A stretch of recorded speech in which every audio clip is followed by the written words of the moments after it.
everybody, Yom Tov, and a very, very happy 96th birthday to our most gracious Majesty the Queen.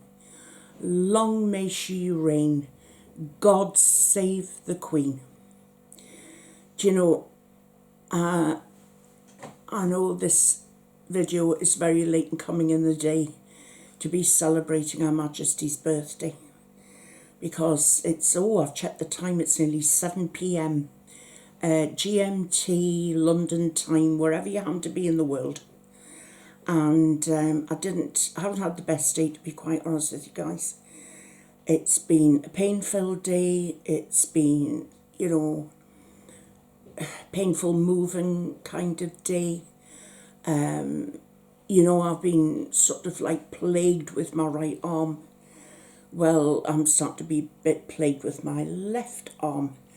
So, as you can imagine, I've been felt a bit bloody-minded about that today. And I had different plans for what I was going to do, and I didn't sleep well last night, so sleep overran this morning. I will get my words right yet. Nothing ever changes, does it? So the plans I had were shelved, so they're going to have to be done tomorrow. But I wanted to make a video today because, I feel that this birthday is going to be very, very special, because it is her Platinum Jubilee, and she's been with me all my life. I've never known anything other than Elizabeth II, and it's scary now because of how physically infirm she is. And, apart from saying to you guys, which I want to start off properly with, is how are you? And how are you feeling? And what has today brought you? I hope it's only brought you good things. Because, all you Haveners, I only ever wish the very best for all my Haveners. Right? Excuse me. Thirsty, thirsty, thirsty. And I promise you, it's Pepsi Max,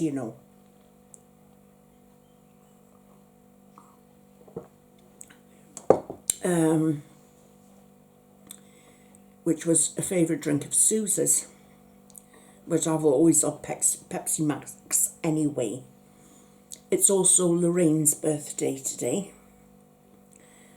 So happy heavenly birthday to my friend. Oh, I miss her terribly. I miss them both terribly. But it is what it is. We've all lost someone we love. And, there's so much that we have to deal with grieving. And each of us have different ways of coping, don't we?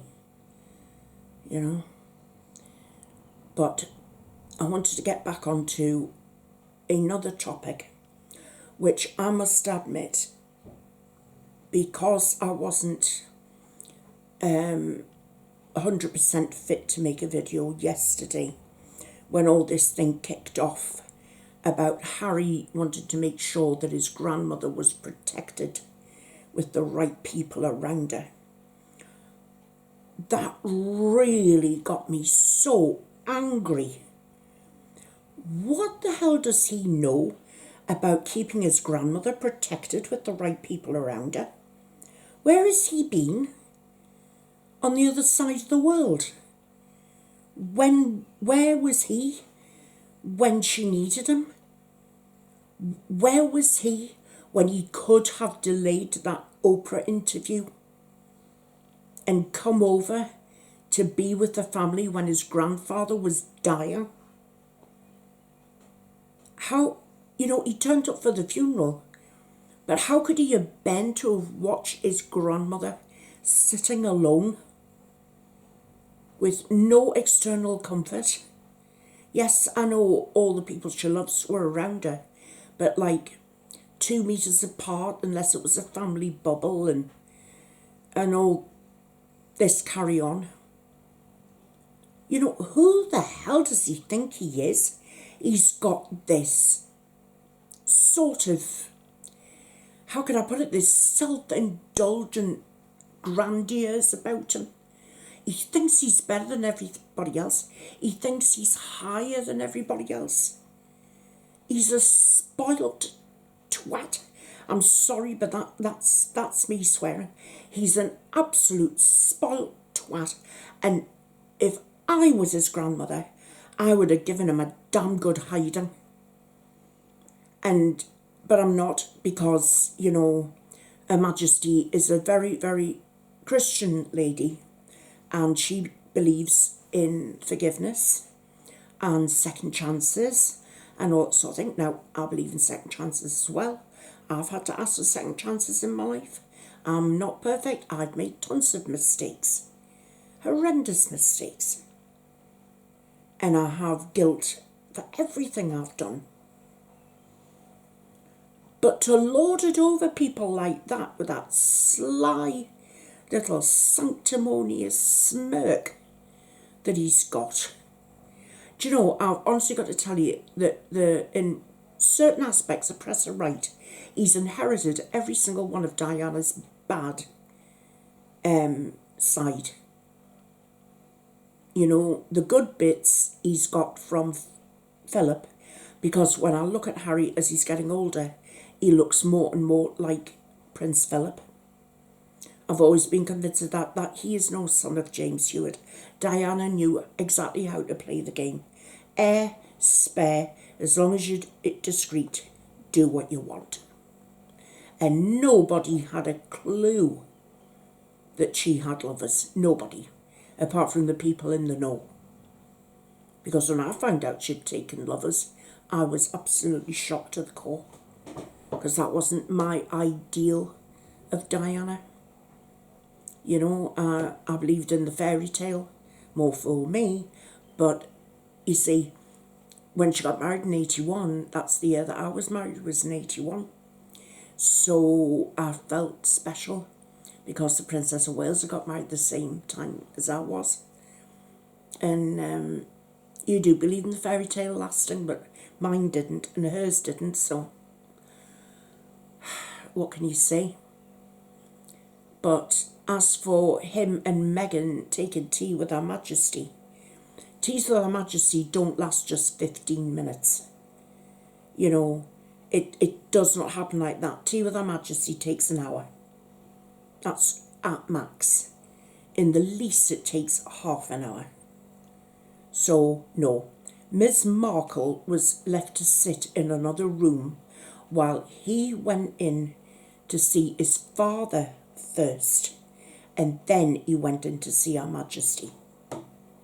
And apparently, the truth of the matter is, Camilla didn't step in to sort of like calm Charles down. That was part of it.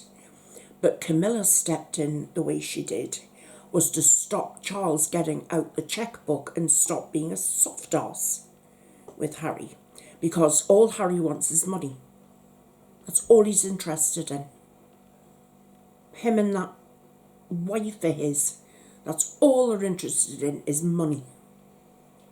They will manipulate, they will soft soap, they will lie, cheat.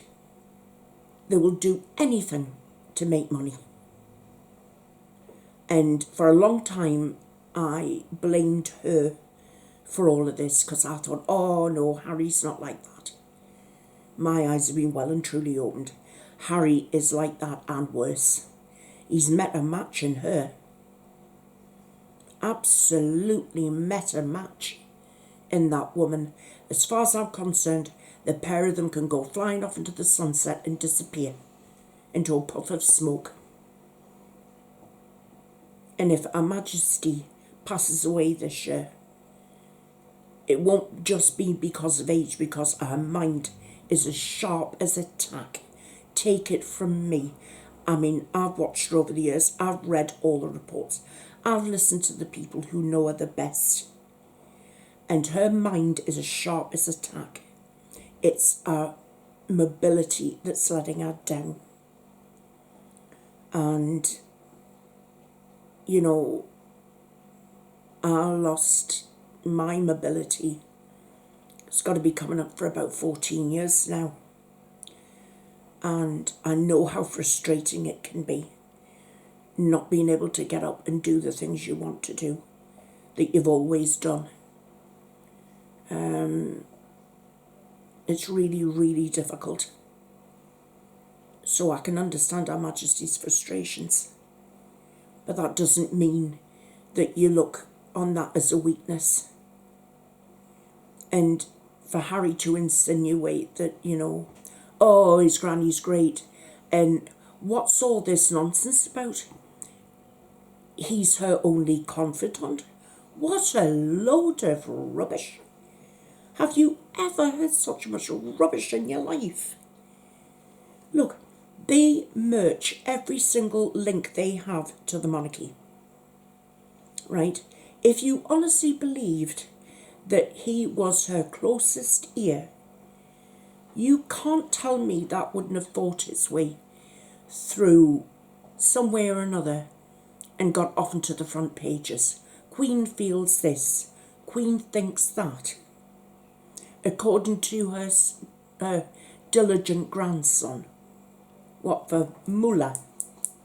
No, I don't think so. No. The Queen has our confidence. She's lost some of them through age, but she's extremely close to our daughter Anne. She's just as close to our daughter-in-law Sophie. She has our granddaughter Beatrice there. Beatrice, by all accounts, is going up to see our grandmother every day. She spent Easter Sunday with her grandmother.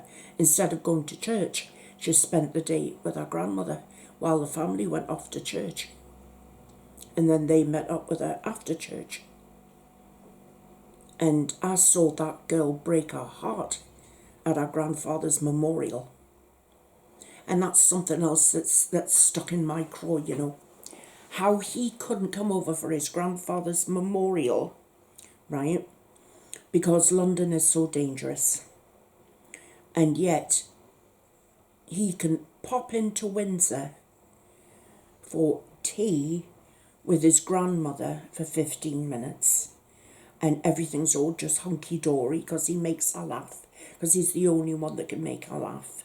Because of our great sense of humour, right? He could do that without fear of, you know, being a target for terrorism or what have you. And then he can quite happily fly on to the Netherlands, where his wife is pretending she's Diana Mark II, with the way she does her clothing.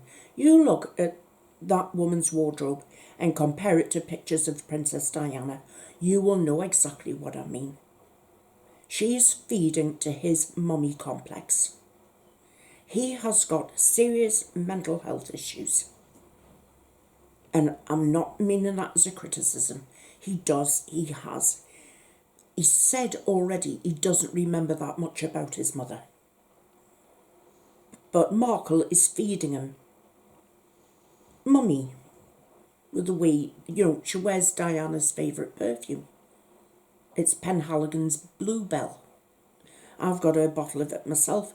I've worn it, it's okay, it's not my particular scent. But I prefer patchouli too much. Bluebell's much lighter, obviously. And think twice about getting their iris if you ever do think about buying Penhaligons. Just my personal opinion, but iris is extremely difficult to get a hold of, and it's expensive. I was lucky I was able to get just a tiny little bottle just to satisfy my own curiosity. But no, there's those two. There's something not right about those two, and they either get help, serious help, or they'll just have to disappear into the distance and keep them at arm's length where they can't do any harm, because what I'm worried about is that he will do something that will seriously harm the monarchy. And I am dreading his book coming out. And I'm not a member of the royal family. I think he's going to go guns for Camilla. I really do think he's going to go guns for Camilla. I've got a feeling that he is going to totally blame her for the breakup of his mother's marriage, and somehow blame her and Charles for her death.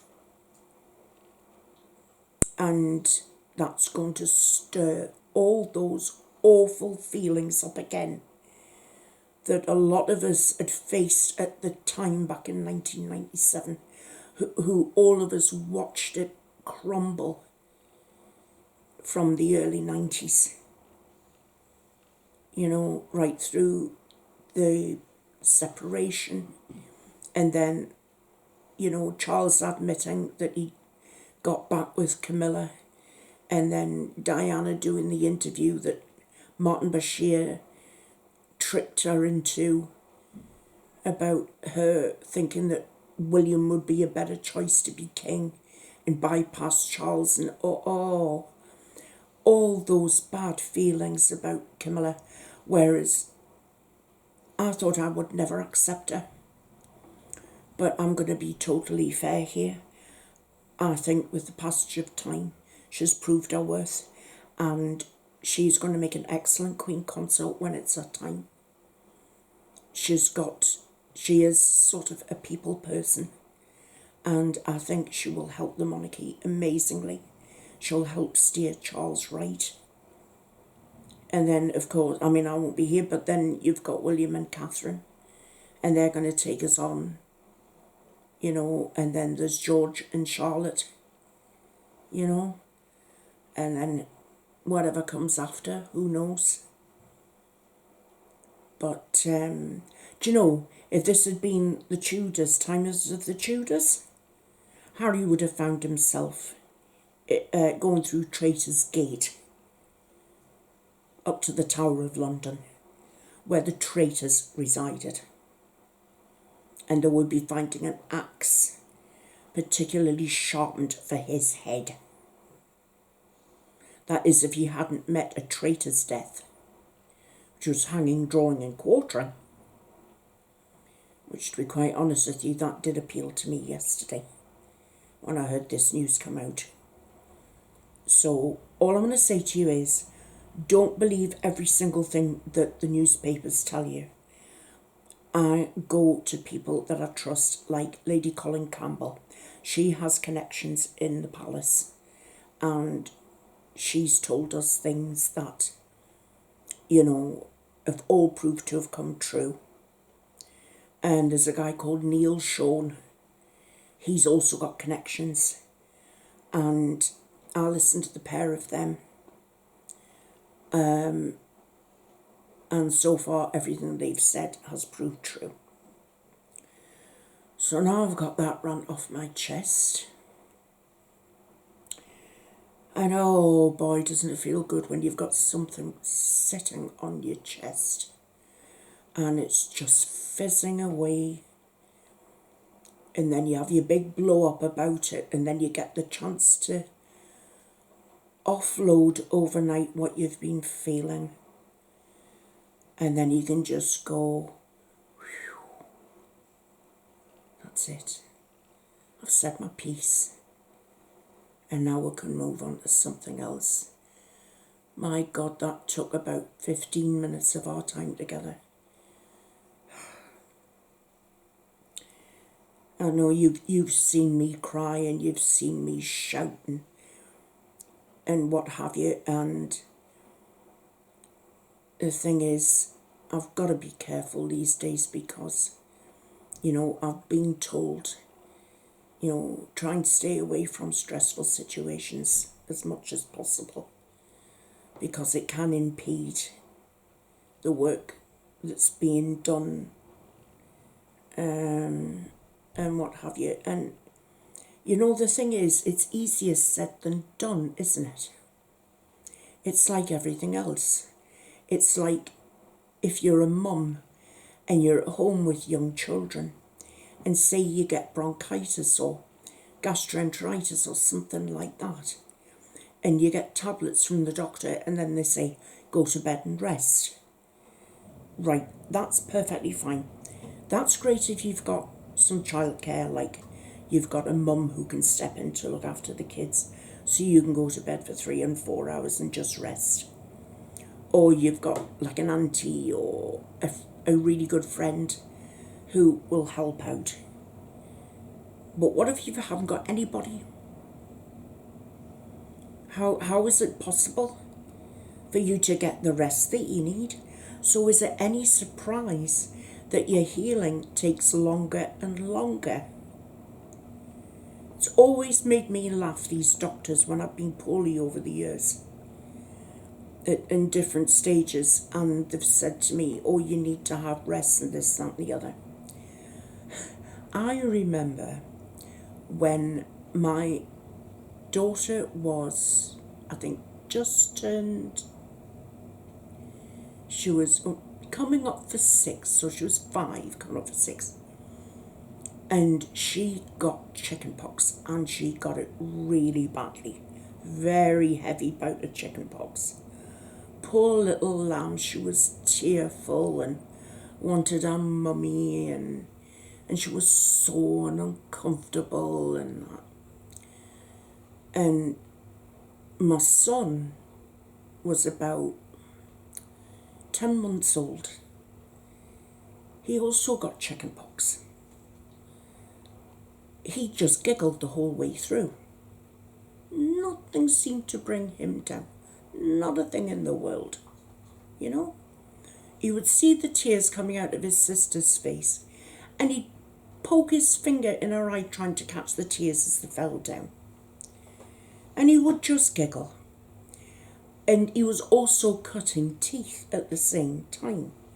So as you can imagine, he would get upset more about a cut tooth than he ever did over his chickenpox. He got it quite lightly.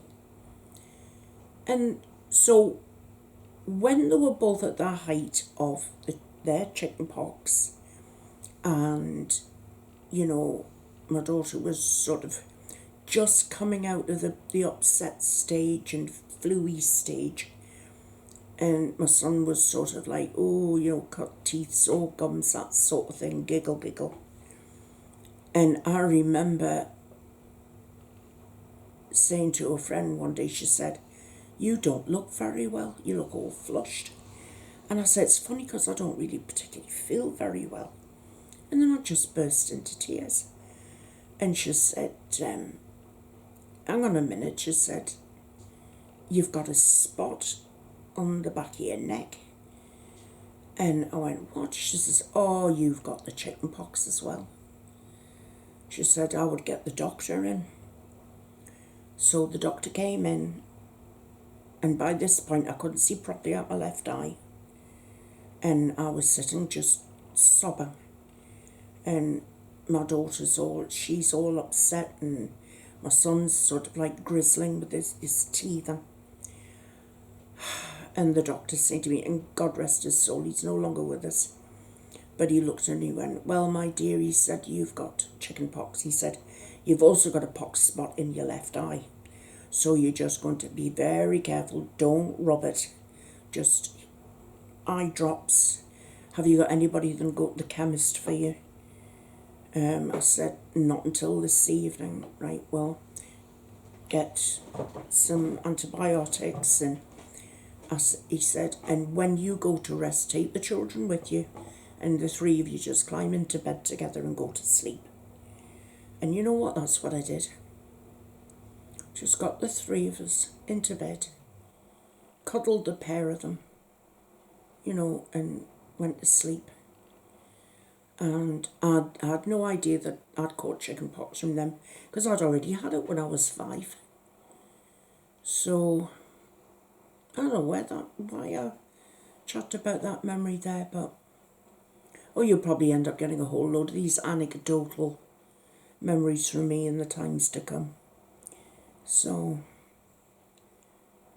it's been a funny old life.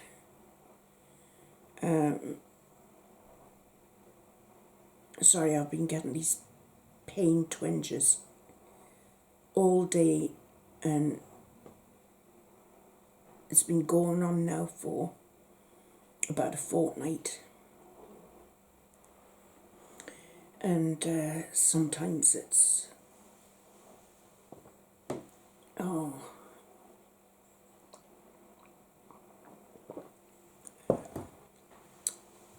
anyway, I've been going through my song list, and you know when you're lying in bed and you can't sleep, and I was thinking, if I had to have a gun put to my head, what would I say is my favourite song of all time? And I sat and I thought, and I would get a song pop into my head, and then I would hear the tune, and I would have a hell of a job getting rid of the tune to think about the next song that I liked. So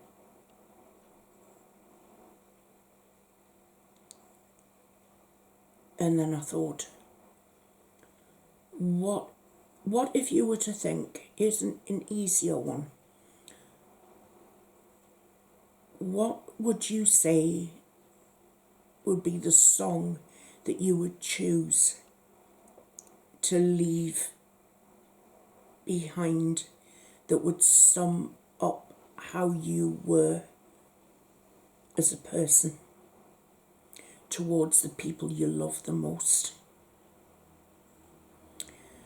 And I found that song, and I'm going to put that challenge to you as well.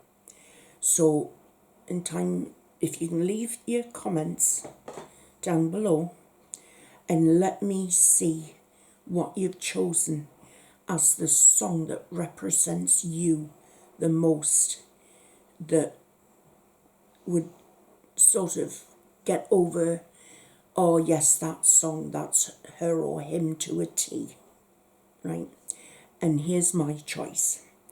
It's by a guy called Jimmy Nail, and it's called Until the Day I Die. And if you can look for that on YouTube, then have a listen to that. But he's called Jimmy Nail, as in hammer and nails, you know. And the song is called Until the Day I Die. So if you listen to that, that's the song that I'm leaving behind for my loved ones to listen to, that best represents me.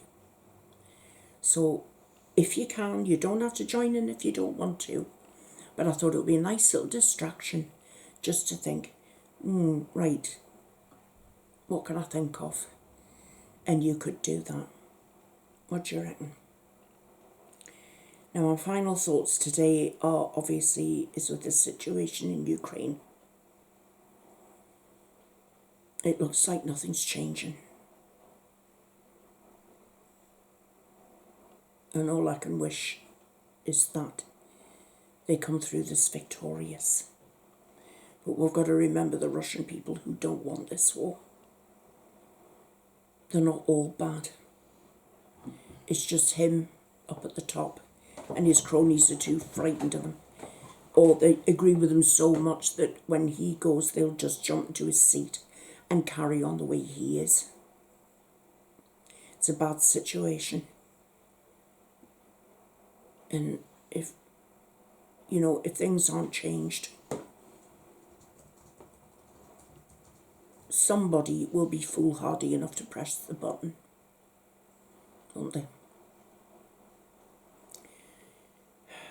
This is where I hope that aliens suddenly appear in the sky to stop any nuclear weapons. Just zap, and they're gone, and then appear and say, come on now, Earthmen, let's get around the table or we'll zap you. What do you think? Do you think that would be a good idea?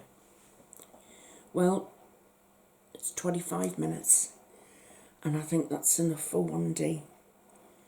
So, on that happy note, I want to say thank you so much for listening to another one of my rants. And thank you for being here with me. You know,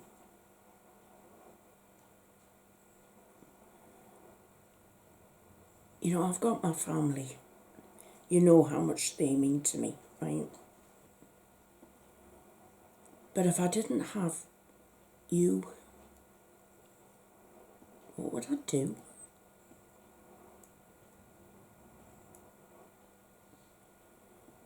You know, I don't know what I did before the Haven came into being. I don't know what I did with myself. I knew I had fewer people to talk to, apart from family, which, you know, are really, really good, but there's times where you want just to talk to other people. And you guys have been so good and so kind to me.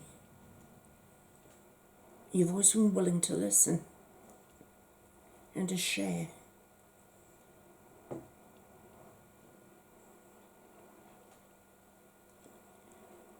And because I keep having these memory flaps, oh God, if I could think of every single person, every one of you that have spoken to me. I can't. All I can just say is just look at you here and say thank you for being here for me.